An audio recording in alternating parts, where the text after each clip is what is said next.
All right, this queen right here just asked, how do you let go of a man who is not ready to commit because of unhealed trauma?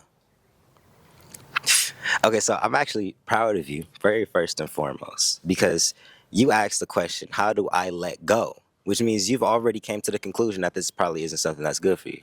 I don't have to have the conversation with you if you think you really down like that, and if you really love that man, to figure out how to heal that man. Use that femininity of yours and use that ancient wisdom of yours to figure out what's going on and have the conversations with him. And if that's actually your divine counterpart, then he may actually heal and grow up. He may actually get into alignment because you are operating from your healed feminine. But since you've gotten to the point where you're like you want to let go, it's probably because you've acknowledged that nigga ain't your divine counterpart. Letting go. I think that's difficult for anybody. That's difficult for most people. And like what I tell almost everybody, you can't skip your healing process. Like I have to tell this to everybody I get into my one-on-one calls with, everybody that I talk to. You can't skip it. You're gonna have to go through a period where you're crying yourself to sleep. Because it's the detox. You're gonna have to go through a period where you fuck around watching tarot readings all day. It's the detox period. You're gonna go through moments where you're sitting there journaling and just venting to everybody. You can't stop bringing them up. It's the detox period. But if you allow yourself to go through the detox period without going back to that person, then it becomes easier for you to let go. Now, I don't know where you're standing in the relationship with them. I don't know if you're already not talking to them and you just missed a nigga. I don't know if you're in a relationship with them and you want to step away. Because there's so many different avenues. I can't tell you the direct next step without knowing where you stand. That's why I'm like, if you're still in a relationship with them, maybe have the conversation. See if it's something that you can move or, actually grow from. If you think that's your man. But if not, if you've already been put in a jeopardizing situation where you're by yourself questioning yourself and you know that's not the nigga for you, then don't go back. Ignore the phone calls. Block them if you need to. You get what I'm saying? I don't know if you have kids or not. Just like I had to tell somebody else in another phone call. If you haven't had a baby or been burnt by him, I think D said that. If you haven't had a baby or been burnt by him, you got a lot of space to get the fuck loose. You have a lot of space to be like, I can use my mind over my heart. Something that I'm running into with a lot of these women. You guys have big hearts, really big hearts. And you don't know how to use your mind over your heart, which makes sense because that's a masculine trait. It makes sense why you're operating from your feminine energy. But that feminine energy, if it's tainted, if you're letting niggas abuse it, it's going to confuse you. Because you want to love, but in the process of you loving, you're getting hurt. It's going to confuse you. It's going to make you hate niggas.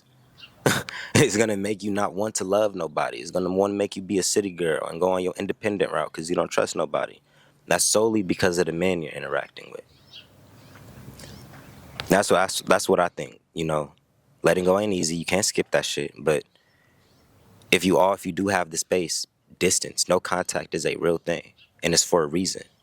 And all because they break no contact don't mean that no contact is broke. They could break no contact and they can still be in no contact. Don't respond. You want to know when no contact is broke? When both people respond. It's not when one person responds. It's when both of them pull it back in. If he reaches back out to you and you don't say nothing, it's still no contact. Go about your life. It's the moment you say, well, let me see. Did you change yet? Did something happen? Let me see. Hey, hello, what's going on? Boom. You right back in the cycle. Ultimate discernment. I be coming off kind of mean sometimes, cold sometimes, but it's like when you're dealing with narcissistic ass people, you gotta cut them. Cut like you can't, because they don't have no empathy. 86. They don't have no empathy. So it's like it don't matter what you do, you're gonna end up in a fucked up predicament somehow, some way. You could do everything right. Somehow, some way, you're gonna end up in some bullshit. You just gotta get loose in the coldest way possible. Because they were gonna discard you at a certain point. Narcissists always discard you too. Or bullshit. So you were gonna get discarded at a certain point anyways, and it was more than likely gonna be when you were in your most vulnerable state. Being real. So before you get dogged out and left in the cold while you're literally at your lowest, remove yourself. I mean, there's just so many psychological things. I think letting go is a psychological thing. It's a mentality. It's really a mind over heart thing because you can't shut your heart up sometimes. But your mind could be real cutthroat. Profound. Yes, Lord. Yes, Lord. If I may chime in. Go for it.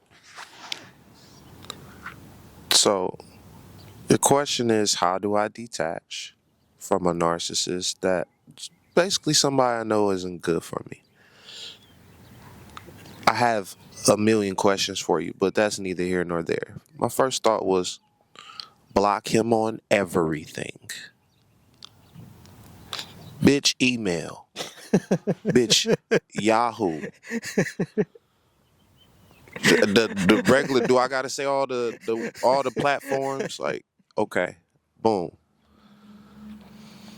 If you grown enough, you know better than pop up at a nigga house. I don't know how y'all carry it, but people know better than defame any of my property and don't pop up in my house. You gonna hurt your feelings, okay? You don't, and I think people know that. But we about to talk about you right now.